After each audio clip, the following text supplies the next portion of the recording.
the Salisbury Poisonings, which airs across 3 nights next week. Well, if you listen to this on Tuesday when it comes out, then the final episode will have aired. Starts on Sunday and continues Monday and Tuesday across BBC One. Is it on Sunday, Monday and Tuesday on BBC One, Luke? That was the message I was trying to convey. I got lost there because no day means anything anymore. Let's start with that. Ripped from the headlines drama. Ripped from the headline.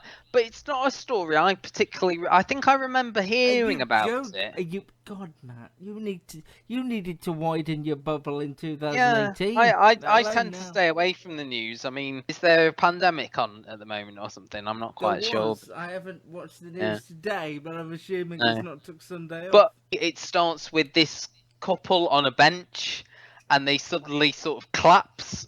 It turns out he's a Russian spy. He was working as a double agent for the British government and had been poisoned with a nerve agent. At first, nobody quite knows what happened to this couple, and the police are starting to investigate it.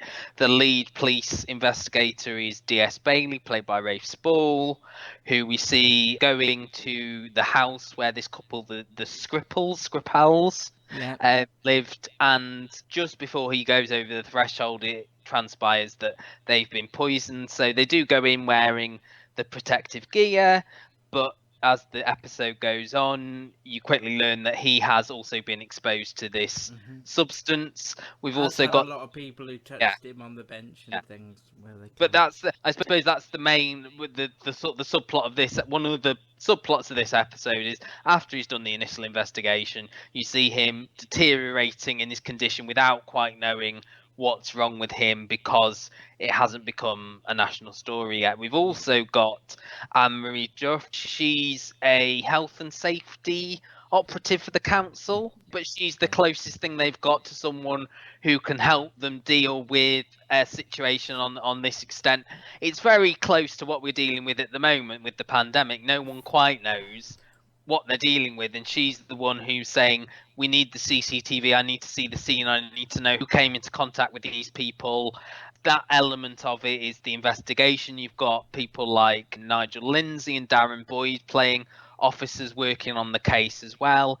There's a character played by Mark Addy, Ross Cassidy, who was quite close to Sergei Skripal. He was like best friends. He was the last person to see him alive. And then there's a fourth story, which I thought was the weakest thing, was Maya Buring playing this recovering heroin addict, alcoholic, wanted a more of a relationship with her daughter. And you saw as well, she was near the scene at the beginning, and you can see, similar to Rafe Spall's character, she's getting exposed. She's gradually feeling the effects of it as well. So those are like the 4 elements all related to this poisoning. So Luke, what did you think of this? I was kind of prepared for this to be awful, and actually I found it quite compelling. I found what I liked about it was how not heavy-handed it was. It was quite procedural. It was quite methodical. It was like Manhunt, wasn't it, in that respect? It was more about the procedural elements, the stuff, all the stuff with Anne-Marie Duff and Nigel Lindsay and Darren Boyd, the procedural elements. It was methodical and procedural, and like people giving the phones over and bits like that, and the stuff with Rafe Spall where you sort of knew what was happening, but he didn't know what was happening to himself, and he plays that everyman character very well, doesn't he? But also, it managed to turn what was a very dramatic and scary thing happening in the country into a proper drama, and it didn't go into melodrama or panic at any stage, at least not in this first episode. I confess I haven't seen past episode 1, although I plan to watch all 3, but I was really impressed by it, because the recency in my mind meant that I'm not going to watch this to see how it all pans out, because I remember where it goes, but actually putting the human spin on it I thought was really good. I mean, Anne-Marie Duff was very good. She's very human, very relatable as this ordinary person who is kind of out of her depth, never having to deal with anything like this. But as you say, she's the closest that the council has got to the person dealing with this. I enjoyed the hour. It was quite an interesting, Yeah. methodical It was hour. I was compelling, impressed. wasn't it? I think I felt the same thing because I had no idea. You asked me to watch this, pulling back the curtain, and I'll mention this again later on. That it's often you who say, because obviously you run the site, you know what's coming up. And when you asked me to watch this, I'd never heard of this before. I didn't know what it was. Reading the description that we had on the previews, I was like, this might take me a couple of Yeah, sittings. yeah, It's quite late. I'll watch half of this tonight, and I was yeah, I was completely gripped. As I say, the only thing that didn't work for me was the Mariana Buring bit. I think they wanted to put a human aspect into it, maybe a part that wasn't of the procedural. But I thought you yeah. got that with Mark Addy making a cup of tea for the anti-terrorism squad who come round. His character, he's very Mark Addy-ish in his performance. The jolly person affected by something that we've seen him play in a lot of different dramas, but I just think she didn't seem to fit with everything else, and I think No, if you took her out, I don't think you would lose anything. I think if you took anything else out, you'd lose because they all fit into the central plot and what happened. And I'm guessing her character's maybe a composite character, whereas everyone else, I'm assuming there was a real life equivalent to. that's always the thing with these things. You don't know if uh, he had a best mate that lived next door who was the last person to see him.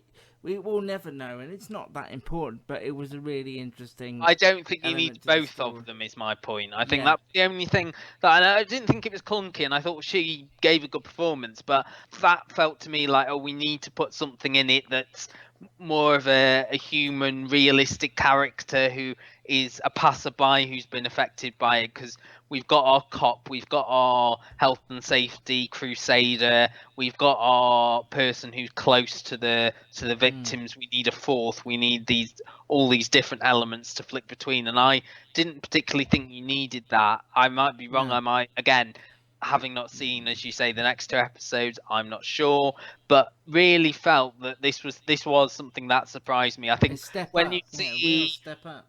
the cast as well, and it's all people who are in a lot of things, like Yeah, but you just see a lot of familiar faces in a big primetime BBC drama. I think our reaction is to but no, yeah. I really enjoyed this. I found it compelling. I I'm will glad. I'm I'll glad you go did. out of my way to watch this. It could have easily, and it kind of had the right to sway into melodrama and panic and dramatic music and flashing lights and loads of people coughing, but it managed to be its own thing. It managed to be quite procedural, and it did just sort of counter events as they happened. I was Yeah. so pleasantly surprised Because by even it, the I have stuff to with say. Rafe Spall, it was more what's happened to your pupils and him going to the hospital and them saying, "Oh, we can't see anything wrong with you. It's probably just a virus. Go home."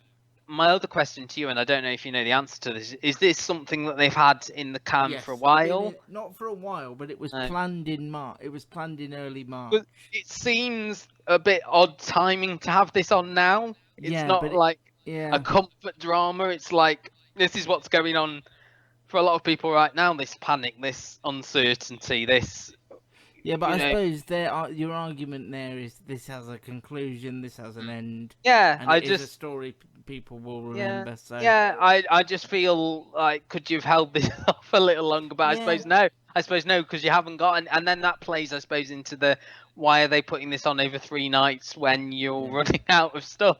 I know. We would recommend it, and I Yeah. honestly, before I started it, I didn't expect to be saying that. The Salisbury Poisonings, Sunday, Monday, Tuesday on BBC One at 9 p.m.